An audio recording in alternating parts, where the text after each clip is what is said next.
Adventure in Pipeman on W4CY Radio.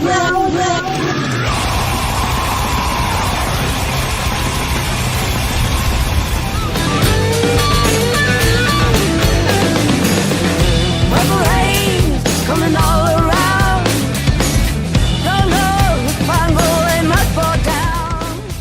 This is the Pipeman here on the Adventures of Pipeman, W4CY Radio, and I'm here with a legendary drummer from some amazing bands, and we got some great news that we're going to talk about. So let's welcome to the show, Carmine Appice. Hello. I'm very excited because last time we talked, we were talking about, the return of Cactus and Temple of Blues 1. Yeah. And now we have Temple of Blues 2. So that's pretty cool. It is cool. It took a long time to do it, it took about eight months to put it together. I mean, it was ready in December, but we waited until April 3rd because we were putting together this live Cactus show, for charities. And that was April 3rd. We did the show, so they released it April 3rd, which is less than a month ago. Yeah. Everybody seems to love it. Oh, I was listening to it. I think it's incredible. I love that version. I love the version of every song, but I really loved a lot Purple Haze. That was pretty cool. That's pretty wild, right? I know. The one, I got to understand, number one, nobody on this record or the last record was ever in the same room together. Wow. This was all done individually in everybody's studios, starting with the drums, including Purple Haze. So Purple Haze happened by Cleopatra Records owned the rights to her vocals after she passed. So they called me and said, look, we'd like to do Melanie and Cactus together. This was before we're doing this album. And I said, really? Melanie? He says, yeah, we got a version of Melanie singing Purple Haze, which is awesome. So I said, well, let me hear it. So they sent it to me, just the vocal. Right. And I said, wow, that's Melanie. It's killer. I mean, some of the screams she has is like Janis Joplin, And I said, yeah, we can do this. So the way we would do it is we got the tempo, like whatever it was, and then we take her voice and we stretch it along the tempo to make sure it's in tempo on a click. That's the only way you could do these things studio to studio in people's houses. So once we did that, then I did drums to it, right? And where the solos were going to be, we had to cut the vocal, leave room for the solos, and continue the vocal. So we had to edit, and according to the drum arrangement that I put together, okay? And then we got my guitar player to play the guitar on it, and he put some bass on it too to make it a full demo. So now we got her voice, drums, bass, and guitar, right? And then our normal bass player, James Computer, was out of town. He couldn't do it, so we got Tony Franklin to play on it. Because Tony played with Cactus a bunch of times, played in Venezuela, played in Europe, played in America, so he's like a secondary Cactus bass player. And then he played on it. And then we gave it to my engineer, Pat Regan, co-producer of this album, and he mixed it. And it came out fantastic, And when I talk about this, I say, man, this track is a long way from the roller skate song. Right. Totally. And when she screams a couple of times, it's awesome. I said, wow. We knew Janis Joplin in the old days, and know what she kind of sounds like. And when she did those couple of screams, I said, well, man, this sounds like Janis Joplin. It doesn't sound like Melanie, So it came out fantastic. And Artie Gillen is our guitar player and with Cactus, and he's been with us for a few years now. He's a monster. He's just a monster player. And he did the solos on that. And then after the solo, we cut and we went to this, just a voice and all kinds of effects, You know what I'm talking about? Yeah, totally. And then it comes back in, then it ends with her voice. Yeah. Like all psychedelic, I cool. love it. Yeah, and Jimmy would have loved it. And I want to know too, what was it like to be around people like Janis Joplin, Jimi Hendrix, like that? Back in those days, it wasn't a business yet. Yeah, It really wasn't. Led Zeppelin, Vanilla Fudge and Led Zeppelin, $4.50. Come on, that's ridiculous. But it was, like it was just hanging out. There's just people, musicians hanging out, talking about stuff and hanging out, playing blues. And, Hendrix, I knew Hendrix before he was Jimi Hendrix. He was Jimmy James, and we played clubs together in New York. nice. We would play sets like 30 minutes each, and midnight they would play records, and we'd have an hour. And we go up to, in the city, we played the West Side. In those days, I don't know if you ever saw the movie Panic in Needle Park. And in that area, which is now very exclusive, high end. My wife had an apartment there. We just sold. It was a fortune to sell it. Wow. And in those days, it was junk. It was people junk on, junkies. It was hookers. It was pimps. All that stuff.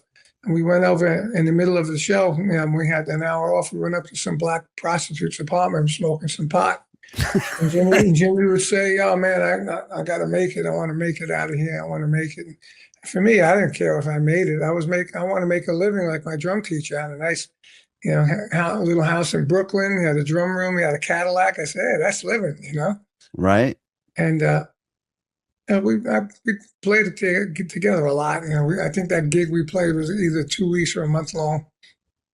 So I got to know him, and then we started making this Vanilla Fudge. I started seeing this guy in the press playing with his teeth, and I said, "With his hair like that?" And I said, "That must be Jimmy James." And we called Jimi Hendrix.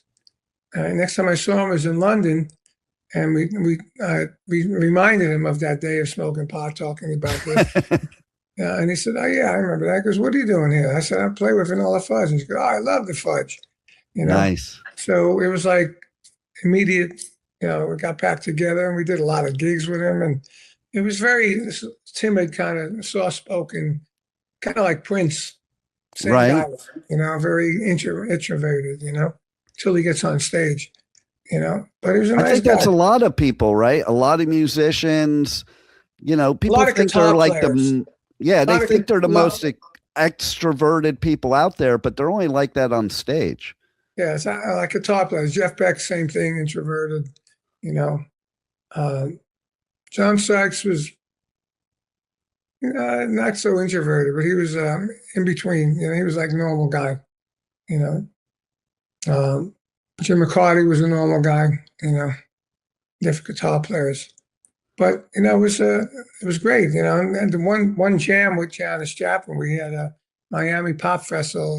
Vanilla Fudge headlined it. And we were jamming with Johnny Winter. We were playing the blues with Johnny Winter and her singing. And after she was singing, Johnny's playing guitar and a solo. And she come up to me and said, "Hey, drummer boy, have some of this." She stuck this bottle in my face, tipped it up. I went, "Whoa," there's Southern comfort, I almost fell off the drum stool, She was drinking it like easy, but we did a lot of gigs with her and Big Brother and Vanilla Fudge. There it wasn't a business yet, just everybody having a good time. Yeah, I imagine there was probably a lot more camaraderie back then than now, maybe because you didn't have the interference to get people like not a community. Well, there is a lot, but I try and with these albums, we try and create that. Yeah. Again, we did the gig. I just did an interview with a guy that was at the gig, and he noticed. He said, "Man, it was such great camaraderie with everybody." We had Billy Sheehan, Tony Franklin, Eric Gales, Pat Travers, Bumblefoot, my singer from the Rod Show, Doug Pinnick, all on stage. Nice. And it was really fun. Everybody had a great time. Everybody, when we left, said, let us know if you want to do it again, I love that. I love that. It was fantastic. And we filmed it and we recorded it. So maybe we'll end up releasing it and giving it to a charity. We did this charity here. We gave thousands of dollars to all these different charities, like Tunnel to Towers and Music Cares, Music Will, St. Jude Hospital, It was great doing this, giving money to them. And now we videoed. If we get it out, whatever we make on that, we just give it to them.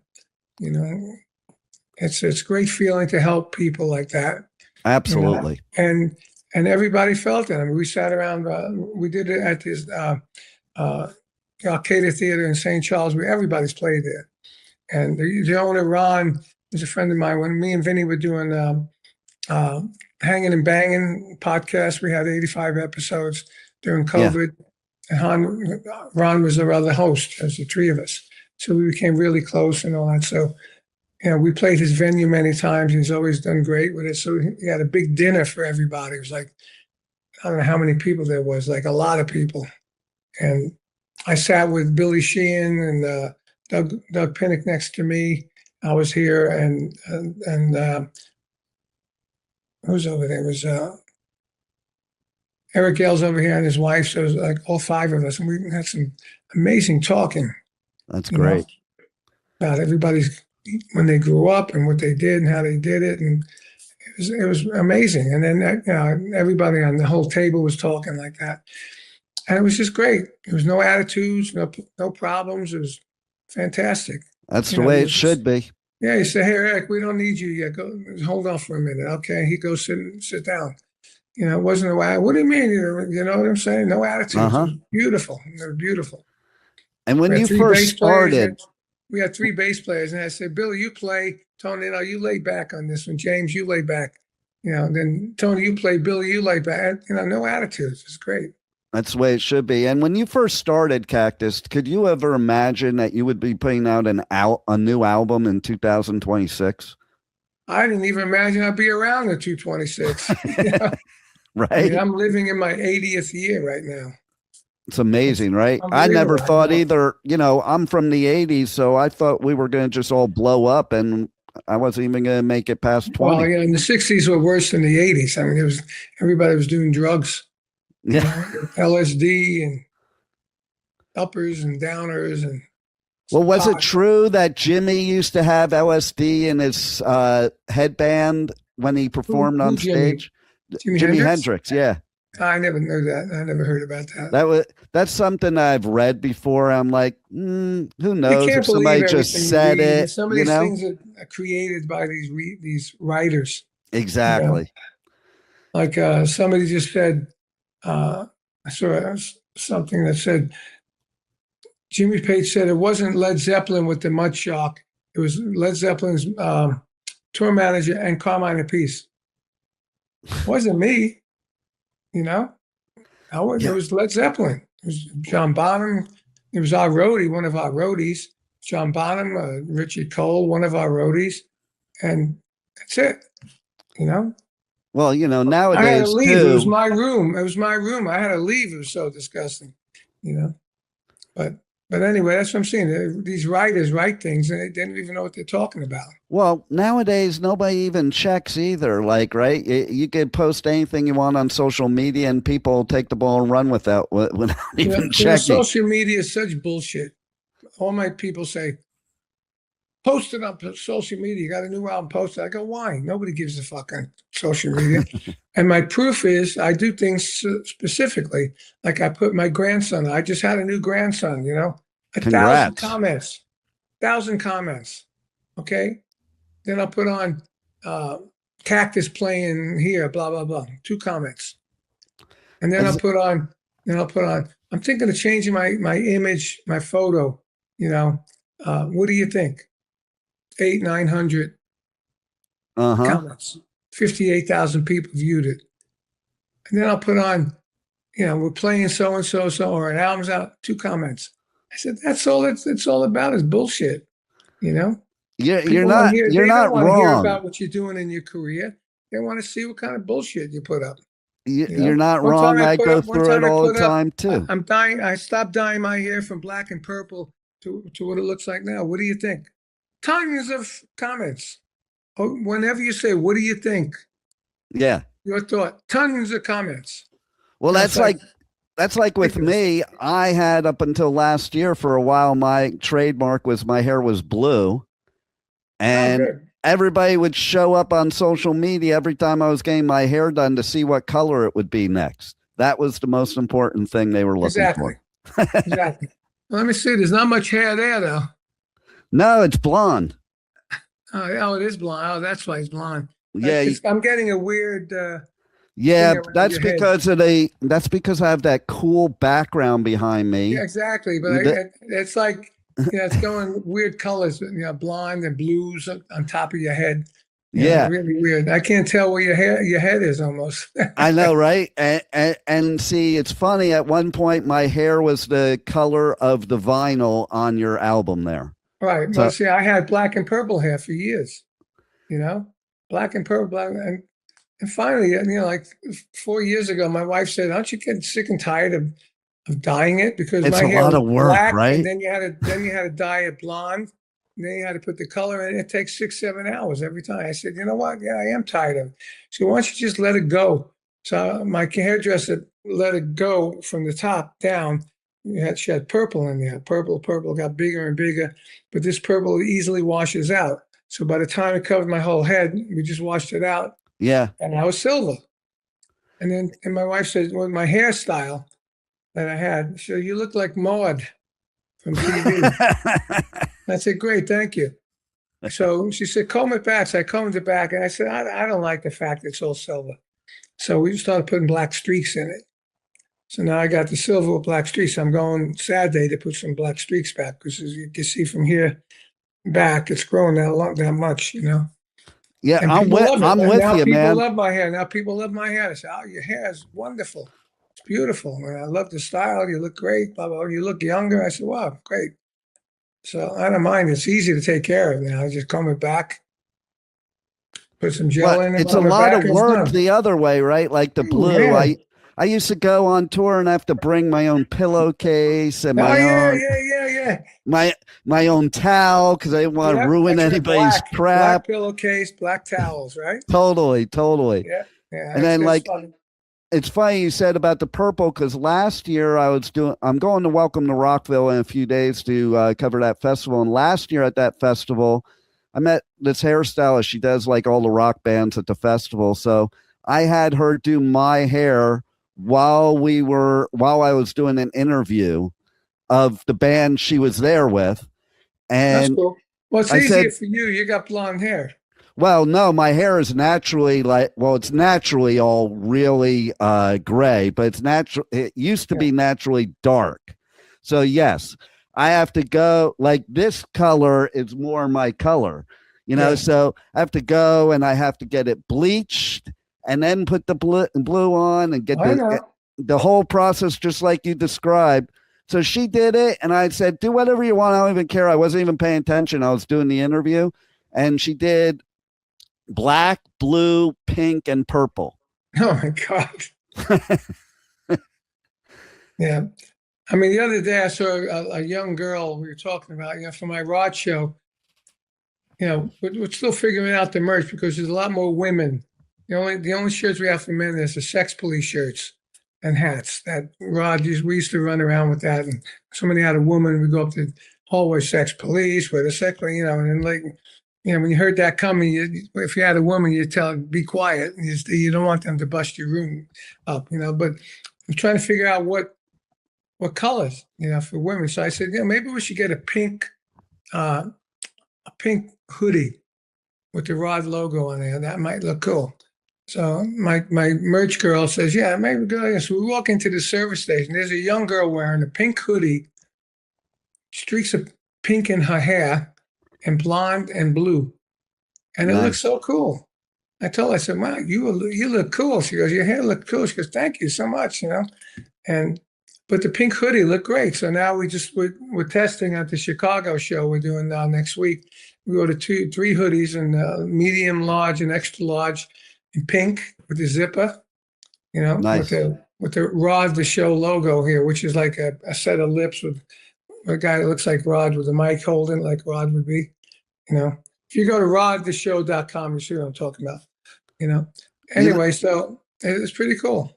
That is cool. And so with this new album too, Temple of Blues 2, you brought back people that were in the first Temple of Blues, but then you have some new additions too. Yes. And I think it's cool the variety of people you have because You have somebody like Bumblefoot, you have somebody like Nugent, but then you have somebody like Alex Skolnick and Yeah, Rudy Alex. Sarzo and He was Tracii a Guns. surprise.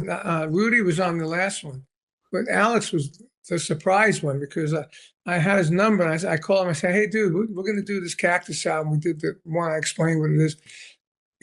I'd like you to be on it." He goes, "Yeah, man, no problem." And when you do an album like this, everybody has to get the same amount of money. Yeah. You can't have one guy get 800 and one guy get 300, and the other guy get 200. So everybody got the same money across the board, And I say, favorite nations, of course. We got to get releases from everybody. And after we do it, you got to sign a release, no problem. So Alex was, yeah, let's go. And then when I heard what he did, I said, oh my gosh, this guy's a freaking monster. I mean, I heard him with Testament, but when you hear him playing your music, you get to see how great he is, because he's not in his element. Yeah. He's out of his element. And that's what a great musician is. When you can play out of your element and still be great, that's a sign of a great musician. I think so too, because it's easy when you're doing your own element because you're used to it. It's a habit. You don't even think about it. When you got to go do something different, you really got to dig deep. Yeah. That's why, I do these sessions for Cleopatra. I did Hush by Deep Purple. They're doing a tribute to Purple. I did Hush. I did some other things. Now, this week, they just sent it today. I'm going to do a track, Crazy Train, with William Shatner. Wow. Captain Kirk is talking over it. So pretty cool. I can't wait for that. I like doing different things, And look at my career, Vanilla Fudge to Cactus to BBA to Ted Nugent to Rod Stewart to Ozzy, It's all different music, but I keep playing the same way. But I adjust myself to the music. That's what makes you a great musician. Yeah. And it's funny. I'm going to tell you something funny. I don't know if you know this or not, because our studio was in Wellington, Florida for like 18 years. And right across the street from our studio, there was this place called the Gypsy's Horse. It's now some Indian place now, but there used to be this tribute show there all the time, Hot Rod. And it would be so funny because the women from Wellington would all show up there, be packed, and they would act like he really was Rod Stewart, like they were fawning all over him. Yeah, we're playing at the Boca Black Box, my Rod show, June 14th. We're doing 2 shows there in one day. Nice. That show kills. That show kills. Like I said, look at the website. Rod, when I told Rod what we're doing, I said, everybody was calling it a tribute. It's not a tribute with me in it. And Catcher, who played with Rod 14 years. If you see a beautiful blonde chick on the sax with Rod, that was her. And between her and me, we had 21 years that we played with Rod. Right. And difference is, when I was with him, was Rod Stewart group. We wrote songs. I produced stuff with the background vocal. We had percentages of the road. It was not Rod and the group.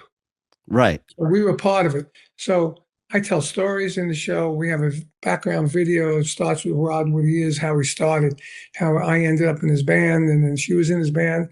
And then you got Rob Cottle plays Rod, starring Rob Cottle as Rod Stewart.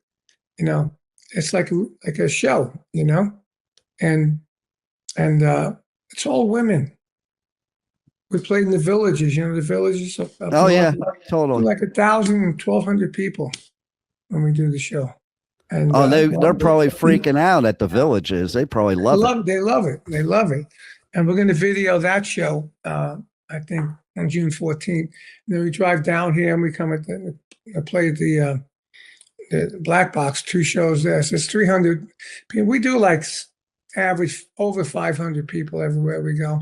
So we figured we could play 2 shows at the Black Box. It's just a nice video. It has really nice screens behind it. We'd be able to probably do 2 shows and either sell out or come close to selling both out. That's why we decided to do it. I wanted to play the Parker Playhouse, but it never happened yet. But I think if we do this and we do well down here, then we can move the next time to the Parker Playhouse or something like that. My friend Liberty DeVito plays there with his Billy Joel show. Oh, okay, And yeah. his show's okay, but my show is a show. You know, they just play the songs. My show's a show. We tell stories. When we do Hot Legs Fire, comes up from my drums. You know, we got confetti at the end. We got everyone singing "Do You Think I'm Sexy?" and that singing Maggie May. I mean, this guy Rob Cottle gets everybody singing just like Rod Stewart does. I love it. That's why I'm playing with him. I feel like I'm back with Rod. So when I sent Rod the fact that we're not calling it a tribute or anything, we're calling it Rod the Show, a celebration of Rod, a celebration of music and legacy of Rod Stewart. So I sent that to him. And he sent back an email and said, I'm honored. I said, wow, I'm honored that you're honored. You know? Nice. And then the promotion in the background video, as it comes up, it says that Rod was honored that we are doing the show, you know. So kind of endorsed by Rod. So it's way beyond like this singer, he knows every outfit Rod ever had. Wow. We sent a picture to Rod and said, man, what do you think? He looks like you. He goes, man, he looks like me. He dresses like me. And he's got real hair. It's not a wig. Right. You know? And then Cactus said, and he sings like you. And he does. He sings like Rod. Some people we video, it's on the website, you know, said, I saw Rod and I saw this show, and this show is better. Wow. How about that? Everybody's got to go then. And you also have a show coming up here in May. Yeah, May 16th, we got Vanilla Fudge coming to the Boca Black Box. And, you know, and we just finished 10 days. So this is like good. You know, it's 2 weeks later. We're playing the Boca Black Box. We're tight. And then I got a couple of weeks off. I'm going to St. Martin with my wife because we have a house down there that she rents. So we got to go down there 3 or 4 days, 3 or 4 times a year, you know.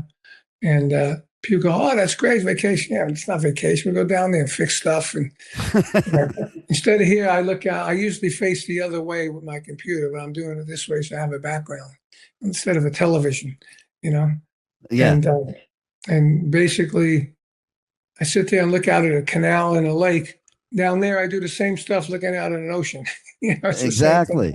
And we go out to eat and enjoy ourselves. And then once I come back from that, and then we come back on the 7th, and we got the 13th, I go up to, the villages. And then the 14th, we come down, play here. And I was going to do a clinic at Jalupis, you know what Jalupis is? Mm-hmm. I was going to do that, but they want to do it outside. I said, no, I don't want to do that. So we'll do it next time. And then I got some time off. I think we're going to do some Cactus in July and beginning of August. And then we start up again with the Rod Show in August and different things. I have a bucket list thing I'm doing.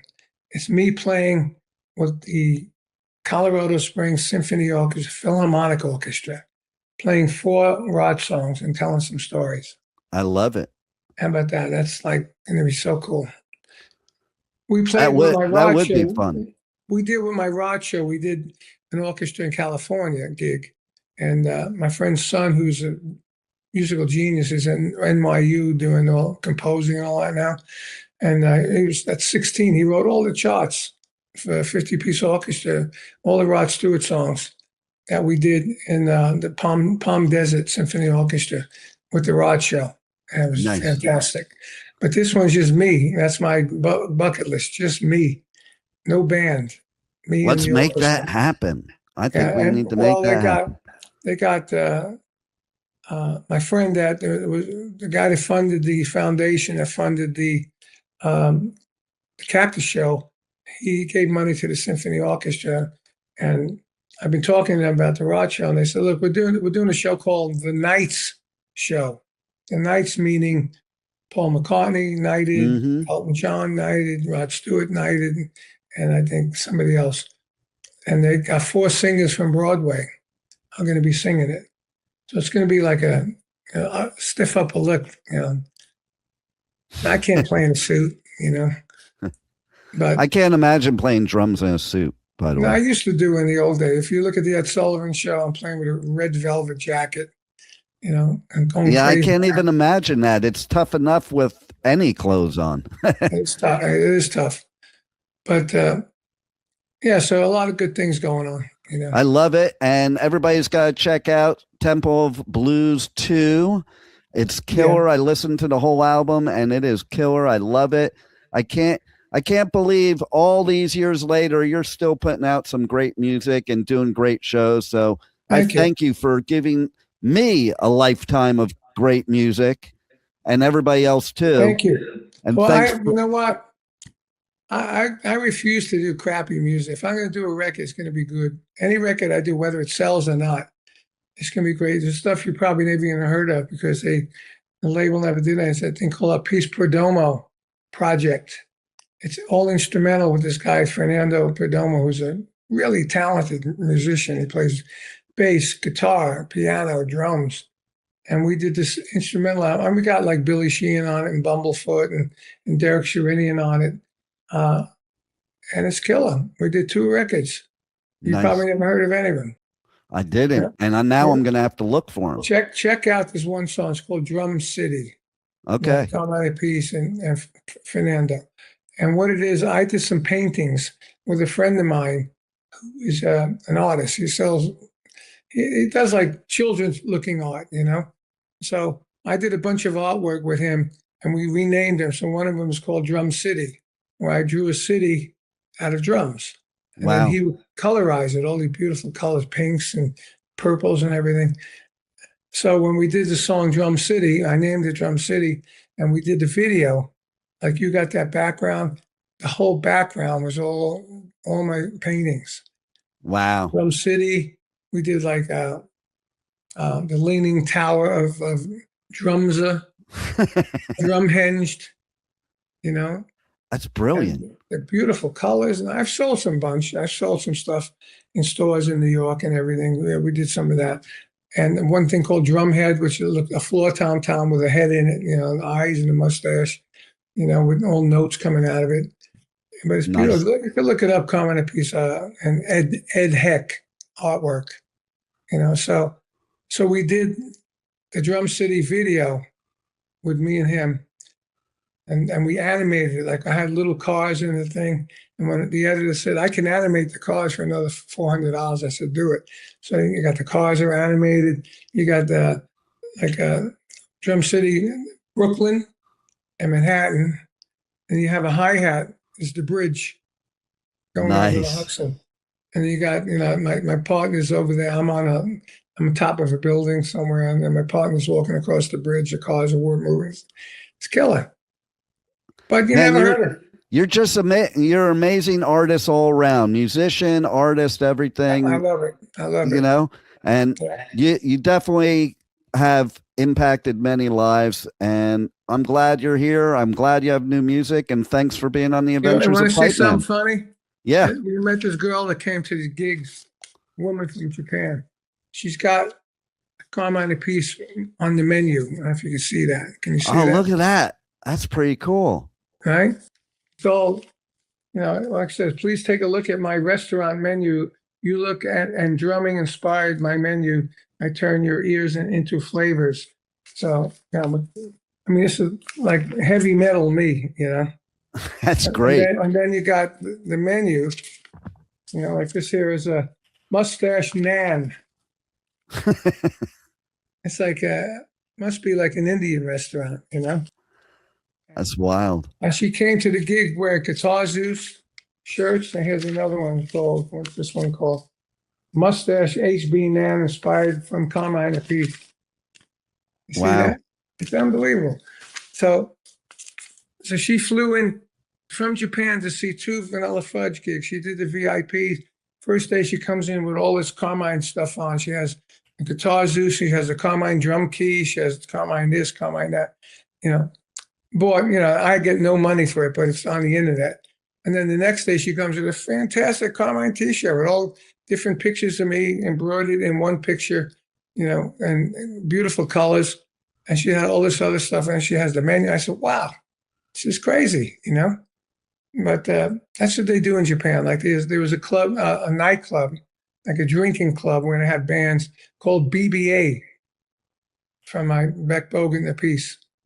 It was a BBA club. I called it, amazing. Japan was amazing. But, they love their music over there. They love their music over there. She was a beautiful girl. I thought she was 20. She was like 44 years old. Wow. And these women don't get married young over there, And I Maybe married that's her. why they stay looking young. I had a Japanese wife for 5 years. Oh, really? Beautiful, beautiful. They know how to treat a man. Let's put it that way. Well, there you go. There you go. But I love it. I mean, with the studio in there, I just walk through, turn on the computers, the drums are there, they never move.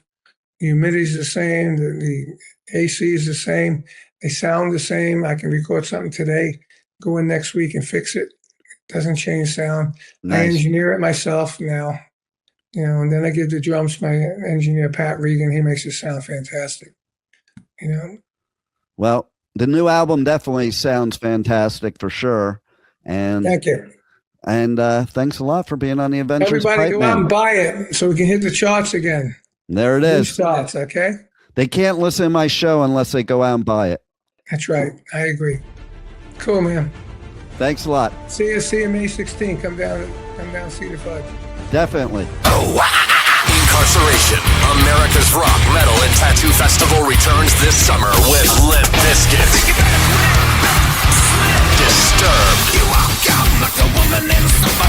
Bad Omens, plus Gojira, Papa Roach, A Day to Remember, Motionless in White, Ice Nine Kills, Cypress Hill, The Used, and so many more.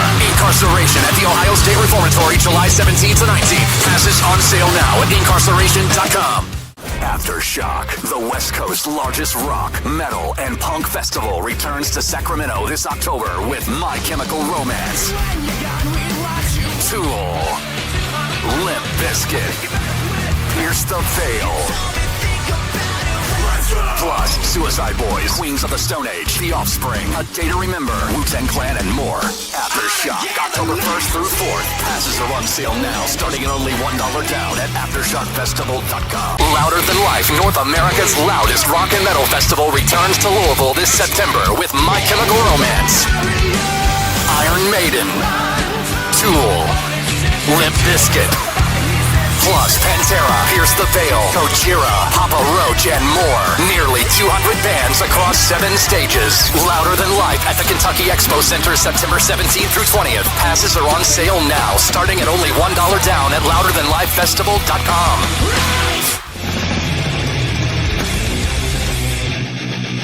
Hey, you're listening to The Adventures of Pipeman on W4CY Radio.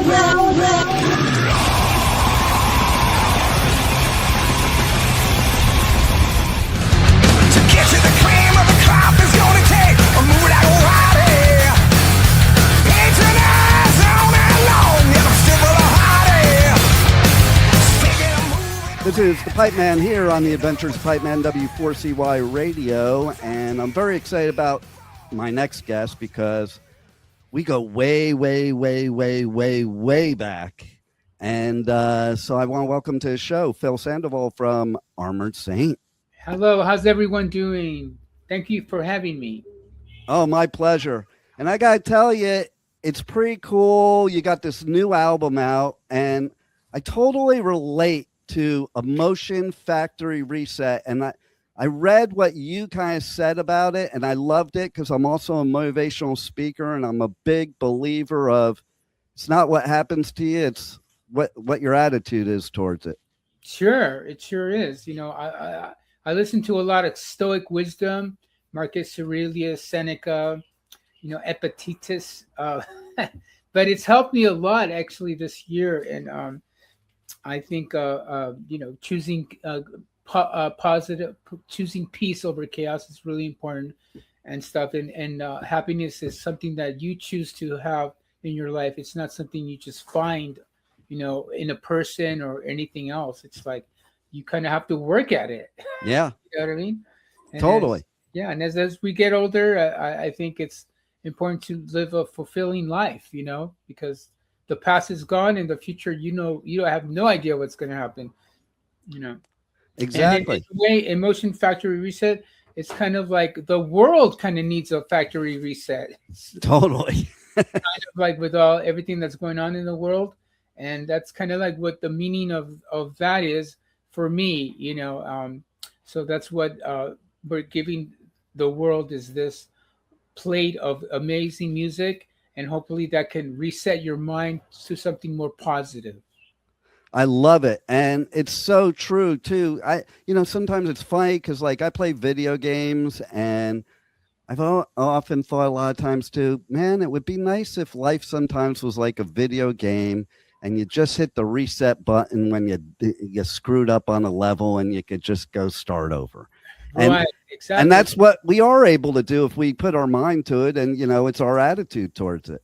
It totally is. Every day that you wake up in the morning, it's a grateful, because somebody else in the world did not wake up that day that you're waking up. They're dead. They're gone. And that's going to happen to all of us one day. And so, but in the meantime, you might as well live a fulfilling life. Absolutely. So tell us, for this new album, what's your favorite part of the album besides that message? What's your favorite part musically of the album? Believe it or not, it's the solo that I did in Not on Your Life, because I learned this lick from Guthrie Govan, and I would play it. I'm going, man, it would be great if I could put this lick into one of the solos. You know what I mean? And I was able to do that, and I kind of felt like I achieved something that I wanted to do with that piece of music.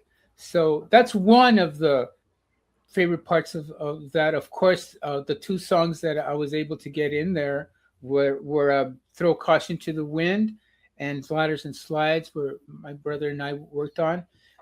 But also one of my favorite parts is that I got some lyrics in there on the song Moonshot, Close to the Bone, Not on Your Life, and Buzzkill, because we were on tour with Queensryche, and I think I gave like John and Joey like 50 or 60 album titles, and out of those they picked one, which was Buzzkill.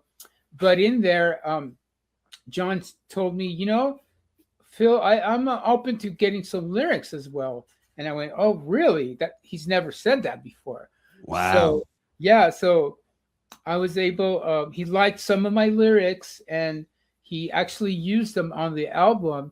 And he usually doesn't do that. Wow. Yeah, he usually does not do that, but he was open to it. And I took the challenge, and I gave him some ideas, and they made it to those four songs: Moonshot, Close to the Bone, Not on Your Life, and Buzzkill. And one of the lyrics was Emotion Factory Reset, and that ended up being the name of the album. So there's another thing that I'm nice. So there's a lot for me in there. See, that's cool how that worked out. And like, it must feel great after like all these decades to be contributing in ways that you probably didn't contribute to before. Right. Because our first album was all of us together, David Pritchard, rest in peace, and all of us five and stuff, doing it the old-fashioned way. But all the lyrics were from John, but come 2026, some of the lyrics in those songs come from my ideas and stuff, and it's not an ego thing or nothing like that. It's just what is present of mind right now and what happened, and I'm very much appreciative of that. I love it, and it is something you should be proud of, because I think as a musician, you do want to evolve and you do want to experiment and do different things, especially when you've been doing it as long as you have. Yeah, and that's something different. I mean, so I feel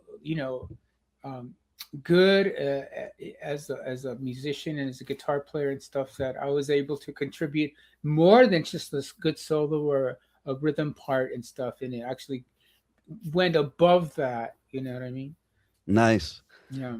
You know, and you mentioned Dave. Yeah, rest in peace. One of my favorite memories of him was I was at one of your shows, and like I always used to hang out, you know, we guys backstage, and then the security wouldn't let me through, and he came running through the security, grabbed my arm, and just like pulled me through the security guards. He was the nicest dude. That is Dave right there in a nutshell. He broke barriers, he broke rules. You know what I mean? It's like an incredible musician, artist. He drew. He was very creative. He could play Eruption on the piano, which was pretty amazing. You know, everybody's playing it on the guitar, but check this out. I went to it one time and he goes, check this out. He starts playing Eruption on the piano. I'm like, That's wild. That's wild. In 2026, I just started playing the piano. I actually picked it up and really, I'm just barely like learning the notes and everything, just because it's different than the guitar, and I kind of want to see how all this like comes together. You know, nice. I'm not saying that there's going to be piano in the next Summer Saint album, but I'm just doing it so I could grow as a musician. Yeah, totally. And I think it probably would make you a better guitar player too, on top of it, because it's just a different part to add to it, you know? Yeah. And I think Eddie Van Halen, I know that he goes, I never like learned how to read music and stuff, but I mean, he sure played piano first, and then he won competitions, the Long Beach piano competition. He won that. So I don't know if, you know, how could you win that and not learn how to read music? But the thing that I think that his fingers and his ability to play piano, it helped him in his guitar, you know? Yeah. I'm just hoping that helps me too. And the most important part is that you have fun doing it, because being a musician, that's the part. Like everything else is probably not so much fun. The playing and doing that's the fun part. Yeah, that's the fun part. That is the aspect of just doing that is the joy, you know, and creating and stuff like that. That's the joy. You know what I mean? Totally. And so one story, good or bad, in your whole career in music, what would you say it would be? Would be like when we opened up for the Scorpions in '91, and they had that hit with the whistling, and being in a stadium full of 20,000 people whistling that, and me like looking up, and they were whistling so much that there was air coming towards us. You know, wow, we're all like looking. And that moment, it was all dark, and they all had their lighters on, and they were whistling that part. And the Scorpions treated us like kings, you know. Song is Winds of Change. Winds of Change. Yeah. That song, Winds of Change.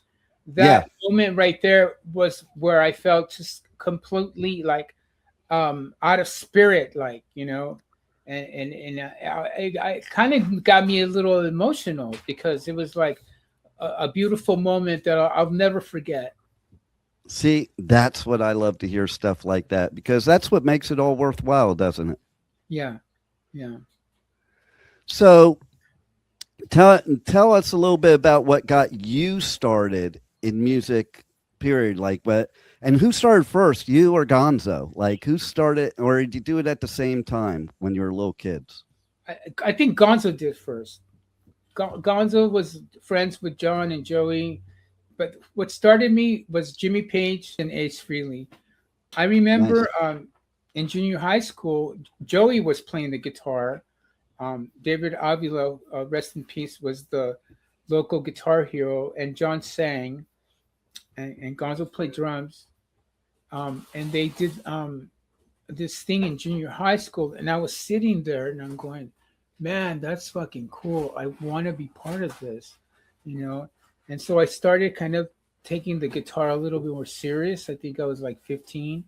And then in high school, we came up with the band Royal Decree, and we played covers and stuff like that. And It was me, Gonzo, Joey, and John, and then when we left high school, we disbanded. But actually, John moved to South Pasadena High School, and Gonzo followed, and that's when Gonzo met David Pritchard, and then David Pritchard, me and Gonzo started playing together, and that came to be Armored Saint, because then John Bush joined, and then Joey Vera joined, and then that's kind of like the citadel of Armored Saint, the heart of it. That's how it started.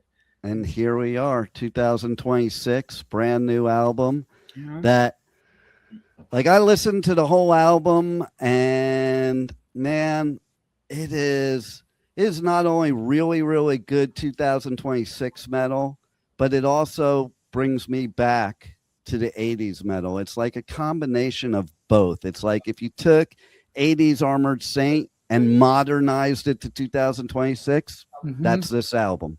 Yeah, exactly.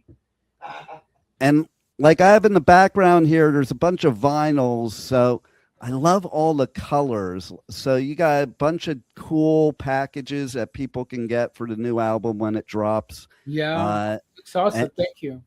It drops on May 22nd. Right. And through Metal Blade Records. So funny, because it's how I got to your first show, because like it's funny. I said something to Brian a few years ago about this, about how he was like, I said he was a brilliant marketer. And he's like, I was just a record store clerk, because me and my friends used to go to Oz Records, and he would go, here, check this out. And then he showed us the promo flyer for that Halloween show with Wasp and you guys and Headshaker. And we just looked at him like, oh, we got to go to that show. And, there it is. The rest is history. I know. And it's incredible how Brian Slagle was keen to tap into the Metallica, the Armored Saint, the Rat, the Marty Friedman was even in there. And, yep. And also a lot of these bands that he kind of like helped get on record first, became something, and one of them became the biggest heavy metal band of all time, which is Metallica. Right. And I was at their first show ever because of Brian Slagle. Wow. So Brian Slagle deserves some kind of mention in the Metal Hall of Fame somewhere in the world. No doubt. We wouldn't be talking right now, I think, if it weren't for Brian Slagle, because I probably wouldn't be here, and who knows where metal would be. I know. Look at that. He's still helping us, although Joey is married to the president now, which is Tracii Vera. Yeah. And look at what happened with that. Right. But I mean, it's incredible, what Brian Slagle has done. And kudos to him, and a tip of the hat to Brian Slagle. Totally. And speaking of Joey, I love too that he just keeps producing your albums, because he's pretty badass at that. And you can tell when you hear the final, songs of the production quality. It sure is. It's incredible, the amount of awesomeness that is Joey Vera, and we love him, and I appreciate him very much as a person, as a bandmate, and as a business partner, and everything else, really. You know what I mean? Totally. On top of it, he's an awesome bass player. Right. You know what I mean? Like I remember that first show, I was like, man, he sounds like Steve Harris. Swear to God, that's what I thought back then, and still holds true. Sure. So thanks for giving us new music here in 2026. It's badass. Everybody has to, the record drops May 22nd. You got to get Emotion Factory Reset.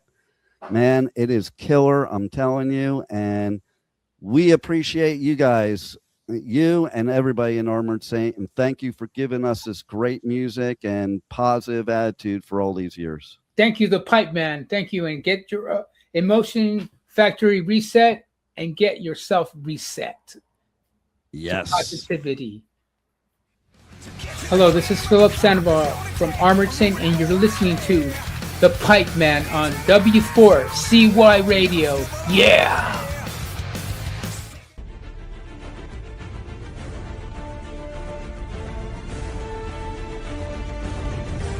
Thank you for listening to the Adventures of Pipeman on W4CY Radio.